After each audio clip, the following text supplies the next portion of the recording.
Convocation, thanks for coming today. My name's Steve Peterson. I teach the class, but hey, I'm not really teaching it. I only see all of my students for maybe 30 seconds a week, and I can barely see you anyway. So if I see you on campus sometime, say, hey, Professor Peterson, I'm in your class, because I promise I wouldn't know unless you told me.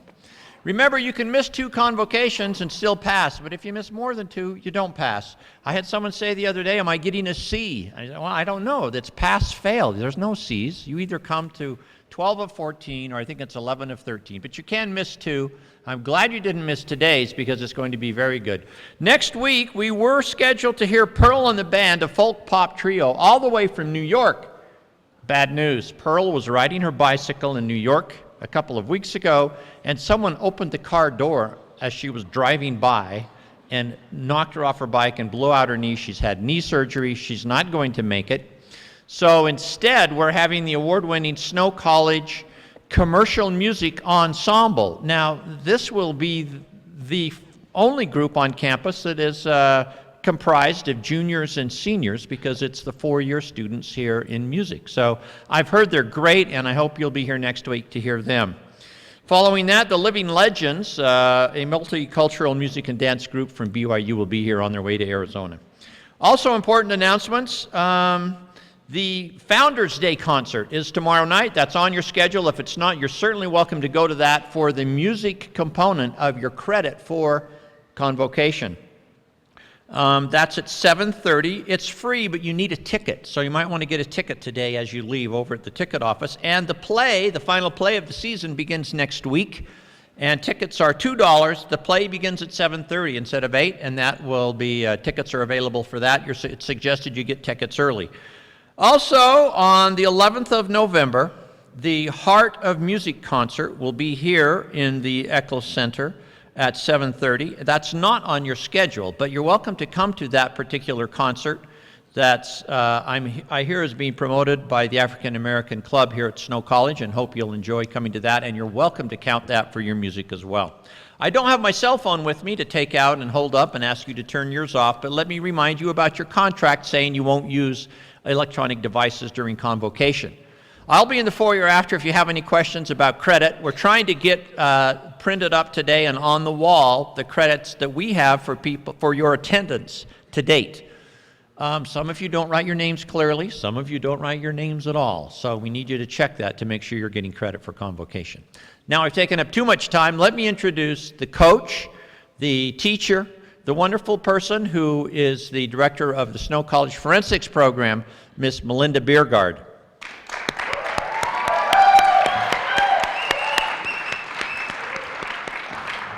The whistles and yells were from students who haven't received their final grades yet in her class. That is right. Correct? Yes. Correct. Okay, well, thank you for coming. We're glad to see you all here. We have a bit of a spoof on an award show in order to present to you what forensics does. We are a competitive speaking team that travels nationally and internationally, competing in different events. And today we wanted to just give you a snapshot of some of the things that we do in representation of Snow College. So without further ado, Sid, come and start our show.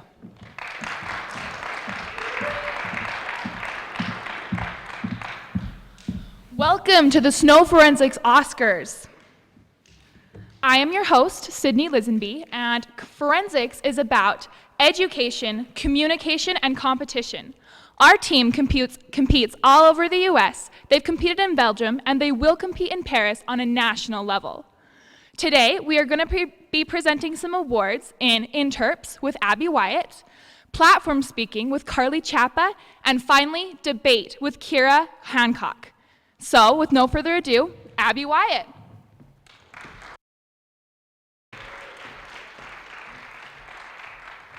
Hello. Today, before we announce the winner, we're going to invite up some past winners from previous years to tell us what forensics is all about. Give a big round of applause for Zane Yarbrough and Josh Christensen.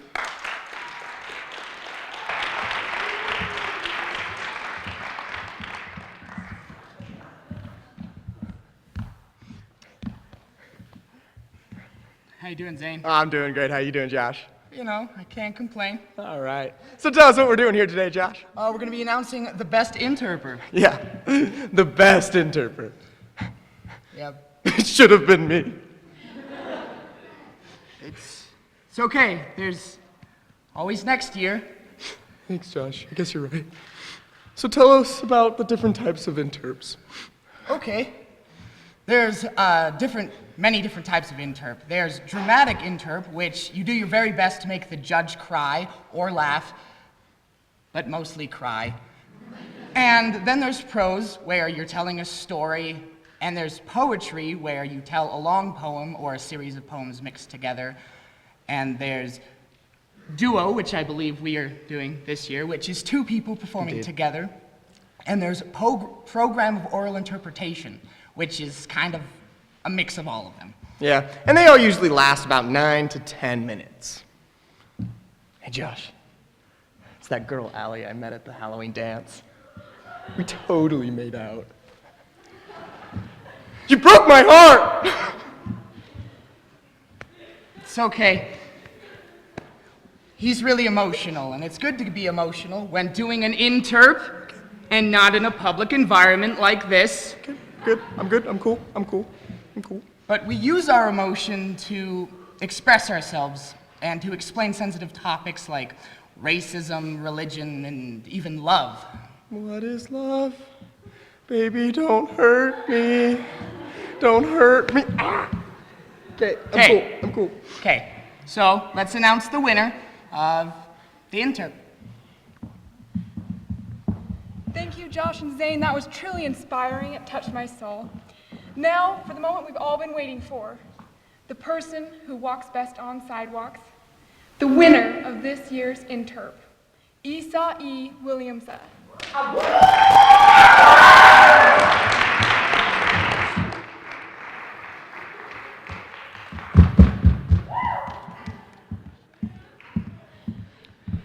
I'd like to thank my mom. Without her, I wouldn't be here at this moment in time. I'd like to thank my best friends, my cats, and I'm going to show you an example of what an interp is. I hope you guys really enjoy it.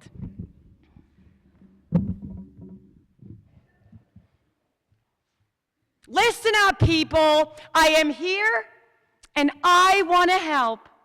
This is our planet. Can I get a hurrah? What, am I invisible? Doesn't anybody care? Listen to me! I want you to stop this insanity.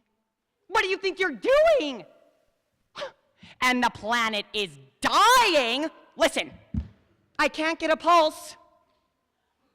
There are 50,000 hot dog cows in Kansas alone. So,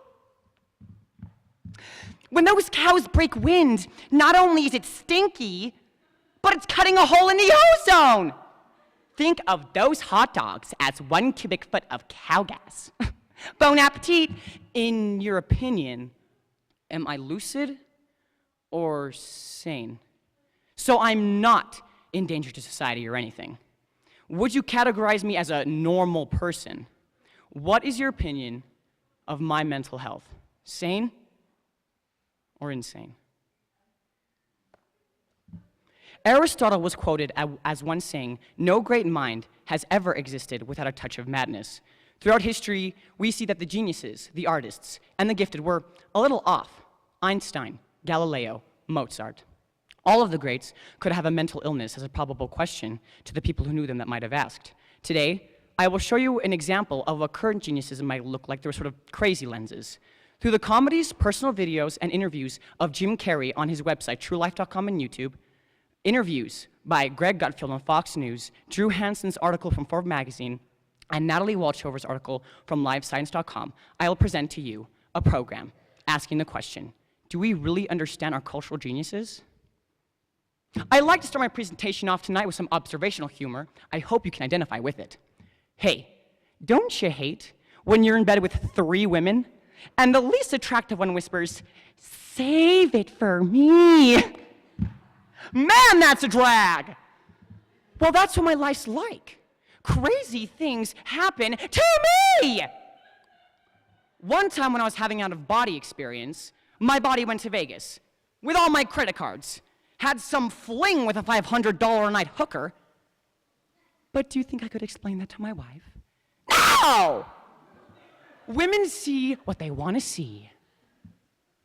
And they love to have sex now, you know, women. I'm sick to death of it. And I think I can speak for the rest of the guys in here when I say, ladies, you know, can't we just ever hug? Is that the only way you can communicate? You ever want to freak a woman out, guys? Just do that. Guys, just turn down sex once, you know? Because girls don't expect guys to turn down sex because guys are like dogs, waiting to be let out of a car. My wife bought me a Ouija board for Christmas. That's a weird gift to give your husband, isn't it? Here you go, honey. Now you can talk to all the people in hell. All the demons. But not even the Ouija board could have predicted that I would grow up someday and be a part of this. Think about it. Tolstoy, Van Gogh, Dickens. All of them were brilliant, and all of them were a little bit nuts. Famed psychologist Hans Ensiek asserted that creative genius correlates with a high level of what he called psychoticism. If creativity is coming up with novel and meaningful solutions to perplexing problems, then psychoticism doesn't have to have a predisposition, such as schizophrenia or bipolar disorder. I am Fire Marshal Bill Burns, and this magic show, while entertaining to young and old alike, could be a hazard to life and live. Let me tell you something. Say you're about to wow the audience with a little sleight of hand.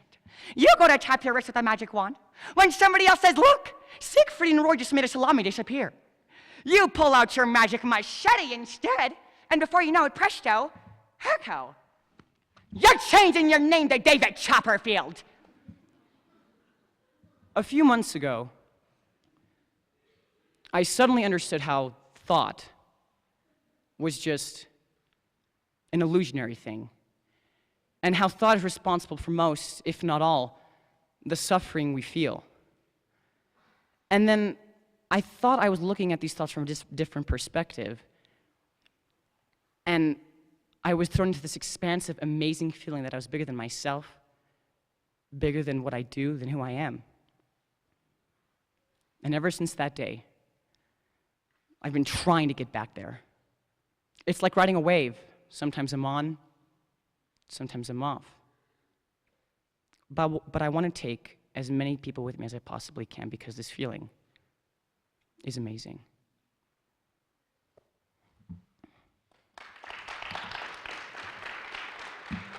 Thank you. You've been a lovely audience. Thank you, Abby, for introducing me.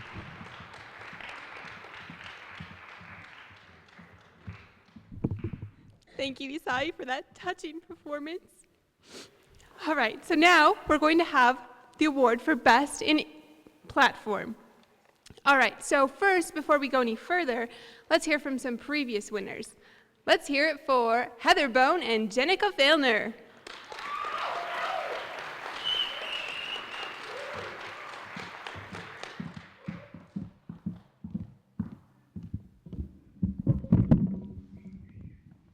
All right, we're going to talk to you guys about platform speaking.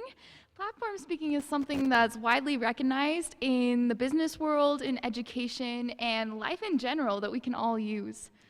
That's right, Heather. Platform speeches consist of a whopping 10 minutes long, and they have to be perfectly memorized with perfectly scripted in gestures. Heather? Sorry. And perfectly scripted in gestures.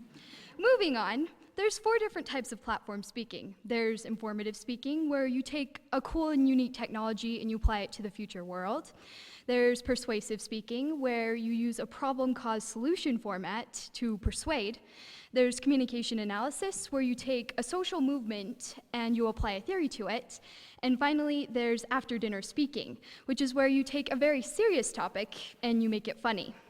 So some of the reasons why I do platform speaking is because, believe it or not, I actually enjoy talking in front of people.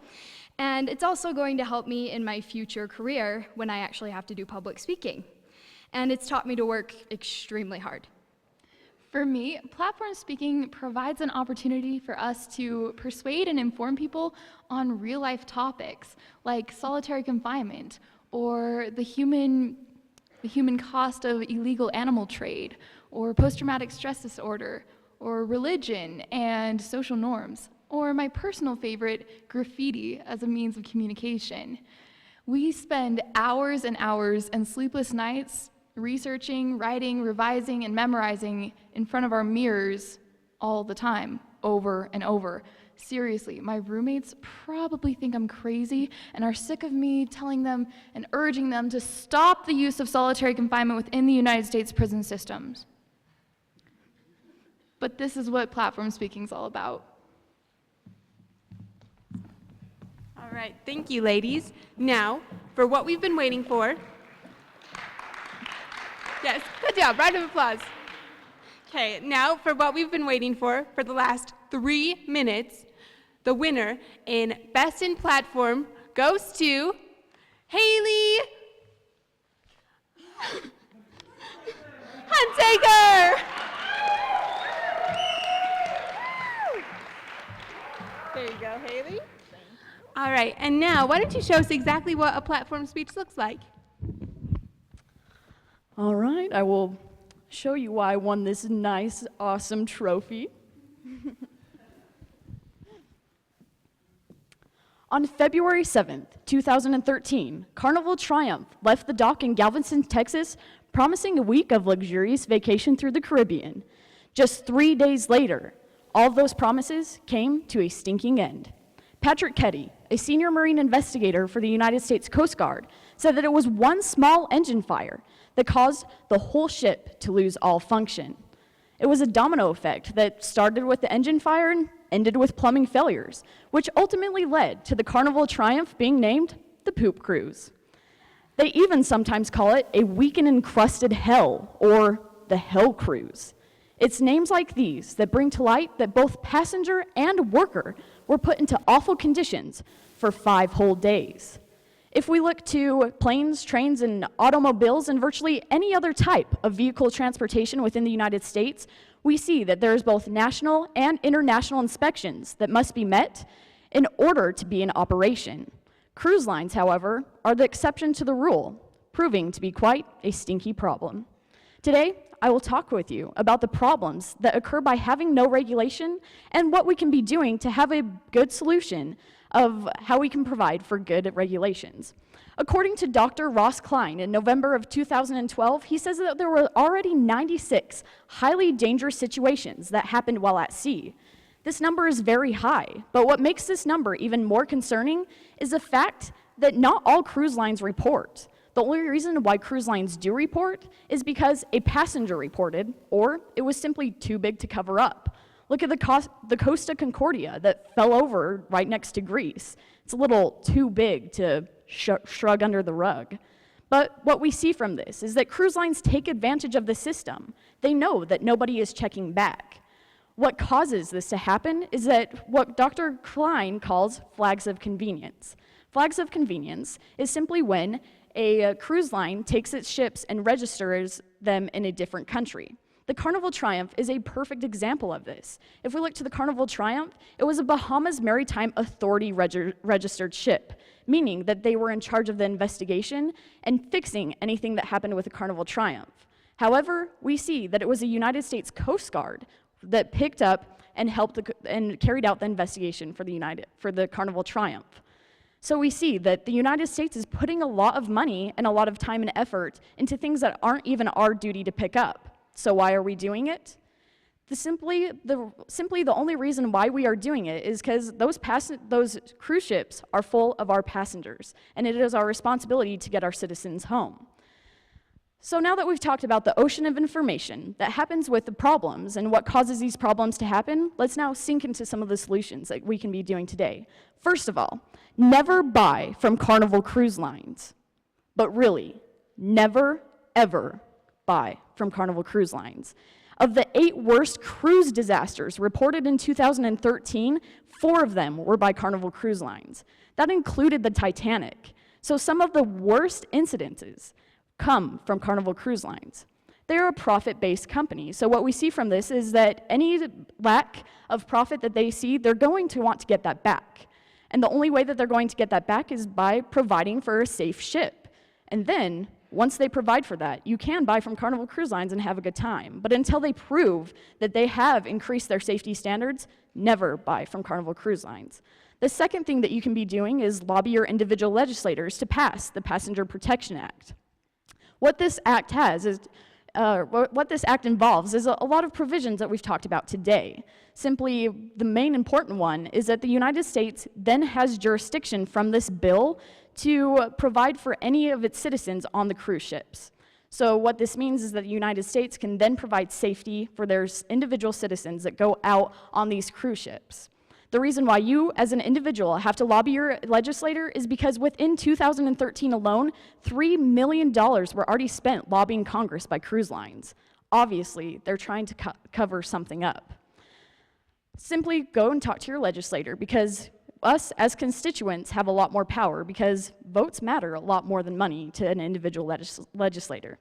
So today, we've talked about the problems that happen by having a lack of regulations and some of the things that we can be doing. And I urge you to listen to the solution, because quite literally, nobody likes a crappy cruise.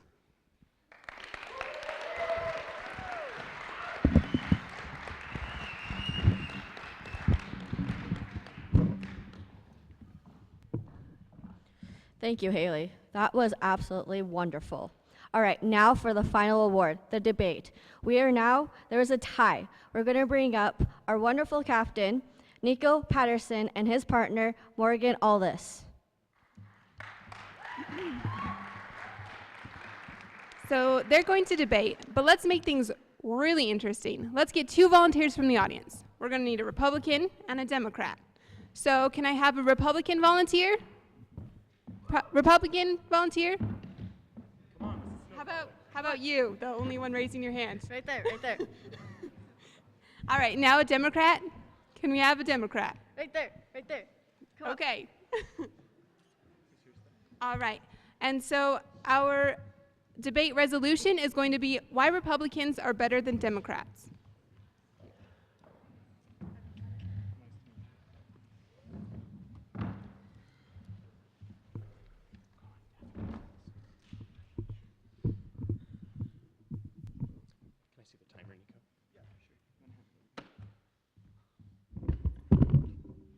Don't judge me for that.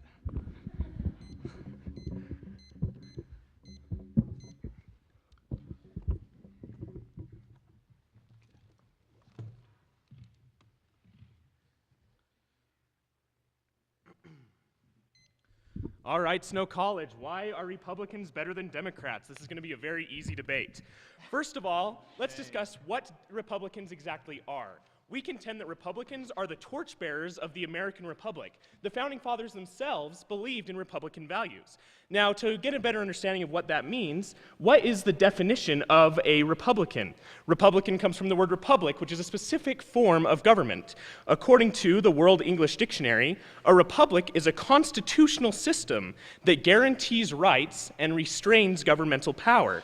This is exactly what the founders intended when they set up the United States of America. And it is exactly what today's Republican Party stands for, as you will see as we go through this debate.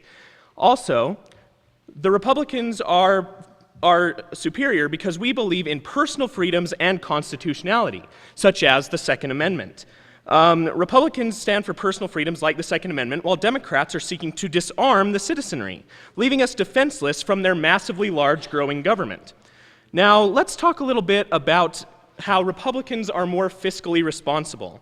The national debt and deficit. We are $17 trillion in debt. And since Obama and Democrats took office in 2009, the debt has increased by 57%. The only check on this massive growth is the Republican-led House of Representatives. So as you can see, Republicans truly are the ones that are standing up for fiscal responsibility. Where do Republicans spend, however? That's on defense. We can all agree that we absolutely need a strong national defense system in order to keep the freedoms that we have in the American Republic. We don't want these terrorists coming over from these other countries coming over here to stop our rights. That's exactly what the Founding Fathers didn't want. And that is exactly why the Republican side is going to win in this debate today. And this timer is broken, so I don't know how much time we have. It's cute. That's enough. We're good. I'm going to use the podium because I like that. Makes me feel important. Yeah, if you can make it work. Magic. All right. Whoa. One of my most personal heroes that have really touched my life and probably all yours, once said, "I'm Batman." When we look to this vigilante hero, as much as he fights crime, there's one thing that he has in common with the Democrats, and that's the preservation of life. He not only protects innocents, but he also doesn't even kill his villains. This is what Democrats promote, which leads to the first contention, that Democrats actually care about people. When we look to the Affordable Health Care Act, we see that 49 million Americans that were uninsured now have access to health care. You are not defined by how much money you make every single year. That's what the Democrats promote. Moreover, we look to the welfare programs that the Republicans are trying to cut. We see that if Morgan comes and runs over me with a Snow College golf cart after this round, I probably am going to be disabled by some degree, which means that I can't work for that time period. The Republicans would say, well, you're not working hard enough and you need to put it in line. But the problem with this analysis is that the emergencies arise and we need to protect that individual. Moreover, we look to the fact that Republicans have voted multiple times in order to get rid of food stamps completely. And their argument is that they abuse the system. And that's exactly correct. The USDA actually came out in May 2012 by saying that a whopping 1% abuse the system. That's right, 99% don't abuse the food stamp program. Ironically, 99% is the same percent of lies that Republicans say. Don't quote me on that. Let's go to the second reason why Democrats are better, though. Democrats care for the planet. Whether you believe in global warming or not, we have an agreement that we should all fulfill that I don't really love inhaling toxic ingredients. Maybe that's just me. But at the point where Republicans in just the last year have voted over 300 times to decrease the amount of environmental regulations and stop the increased amount of alternative energy, we can see that they're not trying to preserve the environment based on economic reasons. They say if businesses are making money, we're good. The problem with this is that China, just last month, had to shut down an entire city for a day because of the pollution was so bad. The environment causes harms to all of us. But when we look to the fact that Democrats are also increasing the amount of alternative energy within this country, it not only reduces the cost and helps the economy, but it increases the health that is all affected by us. So let's go on to his case, for example. His first point was about the constitutionality and that they follow the Constitution. My argument is going to be, when we look at the Constitution, it was drafted over 200 years ago. There's no reason that we should have to abide by this, specifically. Moreover, even when they were signing this document, they probably had their trophies wives cleaning at the house while slaves brought them food. This was the type of society that they lived in. As much as I love listening to my grandparents tell me what to do, their lives are holistically different than mine. Society changes, and we should as well. He talks about the firearms in this contention, but what we're going to realize is back then they had muskets. At best, it took over a minute to reload every single time, and they really weren't as deadly as, say, an AR-15. And that's why the Democrats propose getting rid of these assault rifles and saving the innocent lives like that were taken at Sandy Hook Elementary School. But on their second analysis, when they talk about the economics, the problem is that it's very optimistic that they think that Democrats are bad with money. But the problem is that Republicans empirically have spent more. Bush gets number one in the most amount of deficit spending with over $6 trillion. Moreover, this was a 100% increase from that. He literally doubled the deficit. And because of the Bush tax cuts that were in place in the wars that he started, his debt actually came under Obama's name as well. So as optimistic as they are, the problem is that Democrats are just better, and you can't put a price on a human life. Thank you.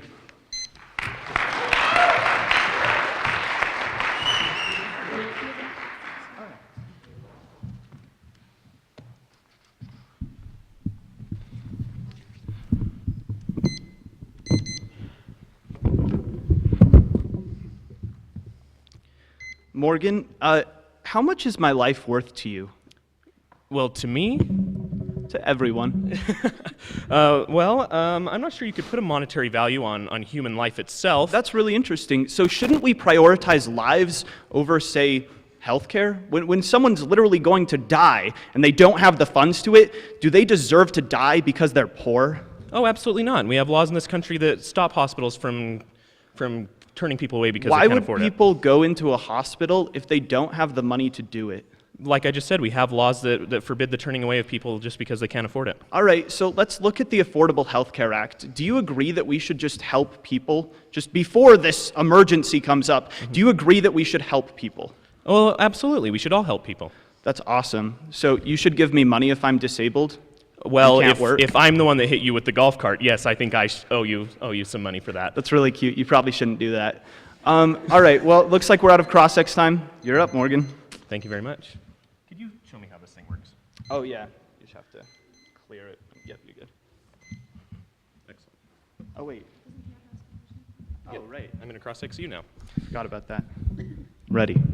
So, Nico. Yes. You talk about these ways that we're going to fund all of these entitlement programs, food stamps, healthcare. Tell me, where is this money coming from? It's called a deficit, but I like to call it an investment. What Okay. we realize is that, number one, we shouldn't put a price on anyone's life. So let me stop you right there. So you're saying that we can just borrow indefinitely to pay for these programs? Not in indefinitely. the deficit? They pay back. Like the bailouts in 2007, when we bailed those companies out, that $800 billion is 100% So repaid. let me stop you right there. Are the people on food stamps paying back? Are the people that are doesn't- receiving these welfare programs, are they ever paying back into the Yes, system? because they're not dying in the system, number one. But number two, they can get financially stable and contribute to our economy later on. It's that type of analysis that not only prioritizes life, but also fulfills that the monetary and fiscal responsibility that you're talking about. Okay. So is it right to coerce money out of people's pockets? No, it's not, but that's not what the government And does. there's our minute. Cool. Adorable.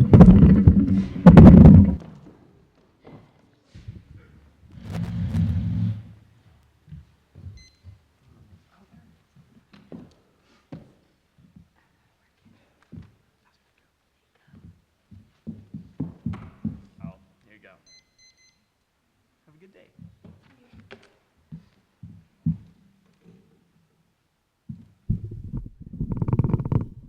Okay.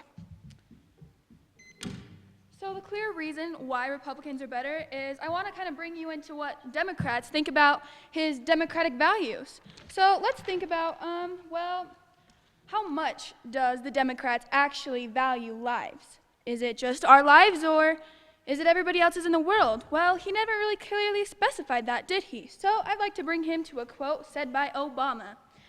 Now let me be clear. I suffer no illusions about Saddam Hussein. He is a brutal man, a ruthless man, and a man who butchers his own people. He also talks about how he does this to just secure his own power. But then he also goes on to say that I know that Saddam poses no imminent and direct threat to the U.S., so then why should we be helping him? Okay, so we see that people are dying, and how are we preserving life? We're just letting it go on because we're just protecting ourselves, right? Really? Are they caring about lives? I think not. Next one, care about the planet. A Democrat named Henry Waxman said, we're seeing the reality of a lot of North Pole starting to evaporate, and we could get to a tipping point, because if evaporation goes to a certain point, then the lanes where ships go, they just can't go anymore, and they can't sail through it. Thank you, Henry Waxman. Very intellectual on what your perspective about the environment is. Democrats and their knowledge, right? All right, so on to our case. Republicans are the torchbearers for the founding principles. Well, he's talking about how we need to move forward and we need to go on with society. Well, guess what? The reason why our country is continuing to fail as it is because we're changing as many laws as we are. If we want the actual government that we used to have, then we need to protect the rights that we have always contained. And next ones, we are responsible. He talked about a lot actually a lot of them just blamed us for, oh, just kidding, I'm done. Vote Republicans.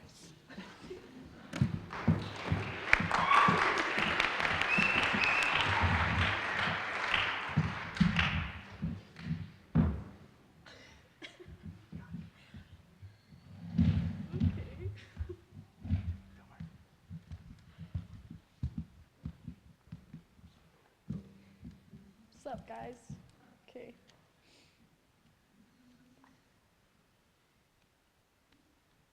Okay. So, talking about the Democrats versus the Republicans. Obviously, Democrats are better because we're sexy. Covering our first point, we talk about the Democrats care about the people. The Democrats promote the welfare programs for those needs. The Republicans have recently been trying to get food stamps cut. They argue that people are abusing the system. That's true. The USDA came out in May 2012 by saying that a whopping 1% abuse the system. The other 90% don't abuse it. So they're talking about cutting it, but that's only for the 1%. They're totally ignoring the other 99% that aren't abusing it. And with our second point about the Democrats' care for the planet, whether you believe in global warming or not, there are certain things we should be able to agree on. We shouldn't be polluting the air. Even in China, like my partner said with the pollution, our environment is polluting it. As long as businesses are making money, it doesn't matter if they abuse the environment because the economy is still going to be expanding. And the Republicans are all they're constitutional, but they're only talking about the Second Amendment. As much Farah, I don't know. Okay, economics. With their second point of the economics. The Imperial Republicans have contributed more debt. Like President Bush contributed the most out of any presidents, doubling our debt with over $6 trillion. So they're talking about how Obama raised it up, but Bush created more of the problem when he was first in. Yeah.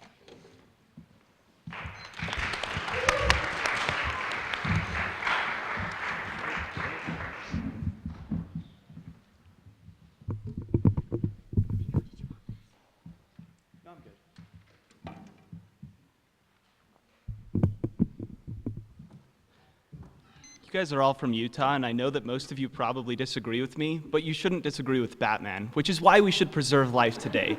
Now, there's 3 reasons why we have won this round. And number 1 is that basic preservation of life. We say that if you can't afford healthcare, if you can't afford to get a surgery, we say that your life is worth it. You can't monetize someone. Morgan literally says, we're not that great of friends, and he says that my life is worth something and that it's priceless. Democrats hold that belief, whereas Republicans, your life depends on how much money you have. That's why the Democrats win today. But moreover, the second reason why the Democrats win is because we actually preserve the planet and the environment. Not only does this reduce costs for all of you, but it also increases the amount of health that we have, and our cities don't get shut down like those in China because of air pollution. If you agree that we should protect the environment even just a little bit, you're more liberal and you should vote Democrat. But the third reason why we win today is their second reason, actually. When we look at the economic policies proposed, we see that Obama has had a lot of success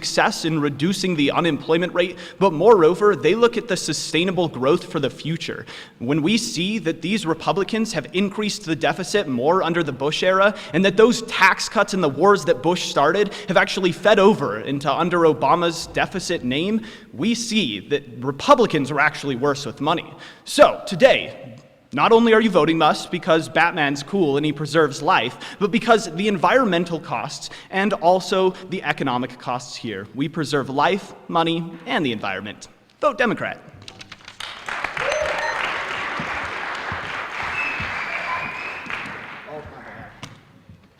I've got my own. Oh, that's cute.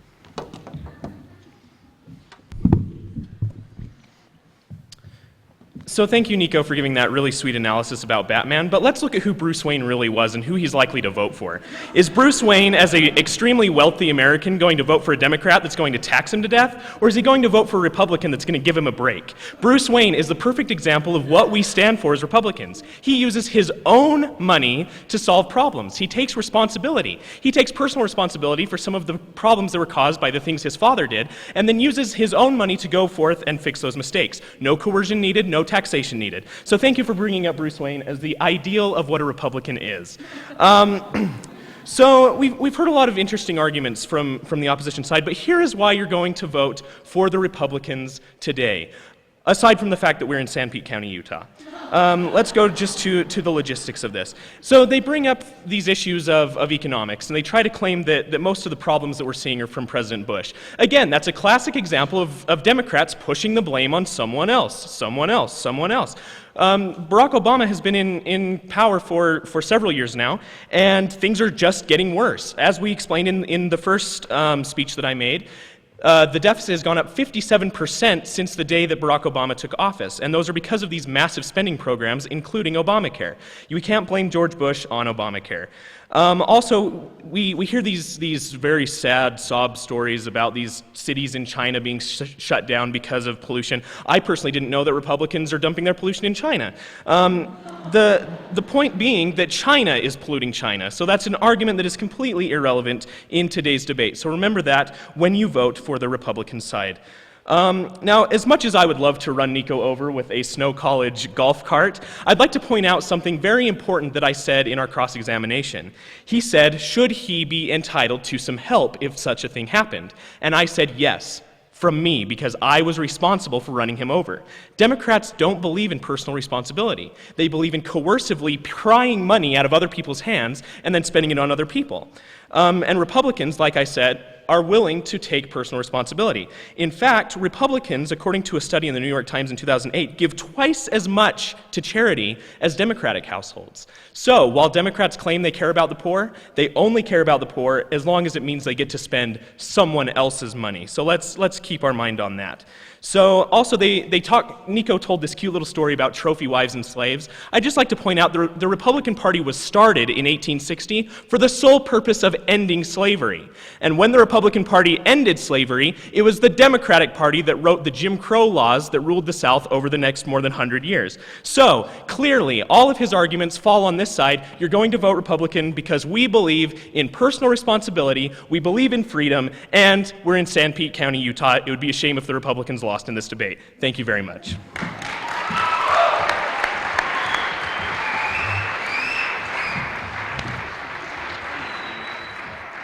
I bet. You better pay for my medical bills. All right, thanks for that intriguing debate. So, as we all know, debates have winners. So, who do you think won this debate? Do you think the vote goes to the Republicans?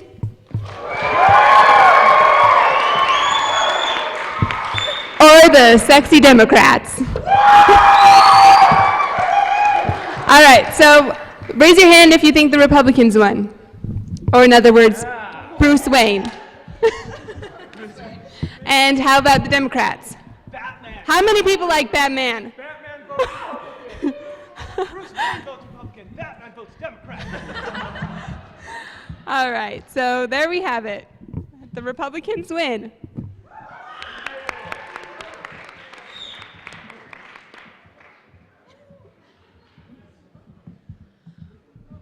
All right, thank you so much for coming today, guys. We're going to wrap up with some questions and answers. So if you have a question for anyone on the team, I'd like to invite them all up on the stage right now. So yeah, raise your hand.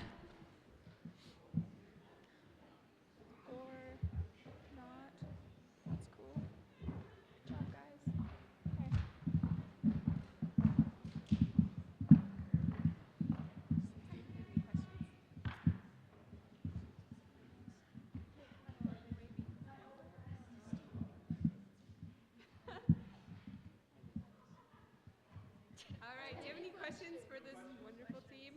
Not all of you at once, guys. Come on. Yeah, okay. Thank you so much for coming. Wait, we have a question. Yes.